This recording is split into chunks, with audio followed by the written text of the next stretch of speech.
सम्मानित मंच और देश की भावी आशा के रूप में मेरे सामने बैठे प्यारे विद्यार्थियों, आप सभी को बाल दिवस की हार्दिक शुभकामनाएं।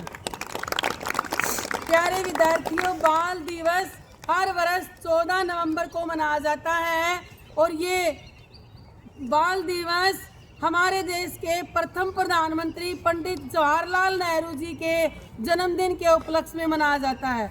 वे बच्चों से बहुत प्रेम करते थे, बच्चे उन्हें प्यार से चाचा नेहरू कहते थे और उनके जन्मदिन को किस रूप में मनाया जाता है? बाल दिवस के रूप में। प्यारे विद्यार्थियों, पंडित जवाहरलाल नेहरू का जन्म 14 नवंबर 1889 को उत्तर प्रदेश के इलाहाबाद में हुआ। उनके पिताजी का नाम मोतीलाल नेहरू और उनकी माता का नाम स्वरूप रानी था। उनके पिताजी वे उस समय के बड़े प्रसिद्ध बैरिस्टर थे, वकील थे और उनकी माता धार्मिक विचारों वाली महिला थी। वो बड़े ही पंडित जवाहरलाल नेहरू बड़े ही अमीर परिवार से संबंध रखते थे। वो बहुत धनाढ्य थे, उनका बचपन बड़ा ऐशो आराम में व्यतीत हुआ और वो पढ़ने के लिए विद्यालय नहीं गए, बल्कि वो इतने अमीर थे कि उनके पिताजी ने घर पर ही प्रबंध किया था उनकी पढ़ाई का। अध्यापक पढ़ाने के लिए, हर विषय का अध्यापक उनके घर पर उन्हें पढ़ाने के लिए आता था।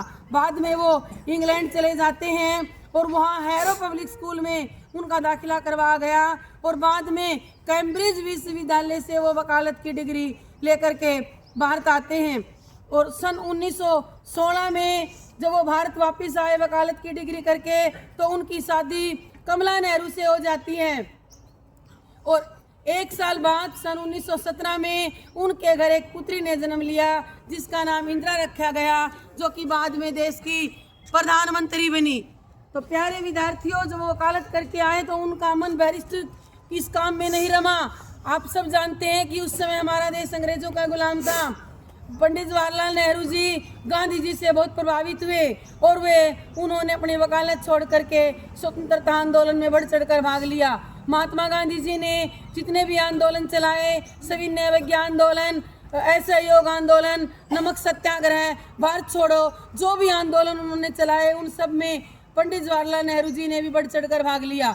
सबसे पहले वो सन 1921 में जेल में गए, लेकिन वो विचलित नहीं हुए।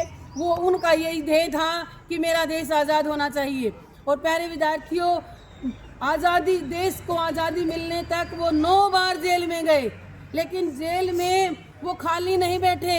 उन्होंने अनेकों पुस्तकें लिखी और एक पुस्तक 8वीं कक्षा के पाठ्यक्रम में शामिल है। हिंदी में कौन सी? भारत की खोज। वो पुस्तक भी उन्होंने लिखी और सन 1929 में रावी नदी के किनारे उन्होंने अपने देश को पूर्ण स्वराज्य घोषित कर दिया और इस प्रकार उन्होंने स्वतंत्रता आंदोलन में बढ़ चढ़कर भाग लिया और सभी क्रांतिकारियों के सहयोग से, उनकी मेहनत से 15 अगस्त 1947 को हमारा देश आज़ाद हुआ। और जब हमारा देश आज़ाद हुआ तो स्वतंत्र भारत के प्रथम प्रधानमंत्री पंडित जवाहरलाल नेहरू बने।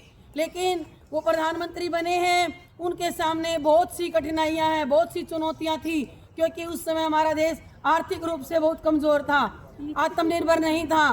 पंडित जवाहरलाल नेहरू जी ने बहुत सी पंचवर्षीय योजनाएं चलाई, जिससे कृषि और व्यापार और उद्योगों को बहुत बढ़ावा मिला। वो देश के नव निर्माता के रूप में साबित हुए। प्यारे विद्यार्थियों, 17 वर्ष तक 3 योजनाओं में वो देश के प्रधानमंत्री रहे और 27 मई 1964 को उनका देहांत हो जाता है। और जब बच्चों ने कहा कि हम आपका जन्मदिन मनाना चाहते हैं, सभी ने कहा, जो उनके शुभ चिंतक थे, तो उन्होंने कहा कि मेरा जन्मदिन बाल दिवस के रूप में मनाया जाए, यानी बच्चों को समर्पित है उनका जन्मदिन। तो आज पंडित जवाहरलाल नेहरू जी का जन्मदिन यानी बाल दिवस पर मैं आप सभी बच्चों को शुभकामनाएं देती हूँ। धन्यवाद।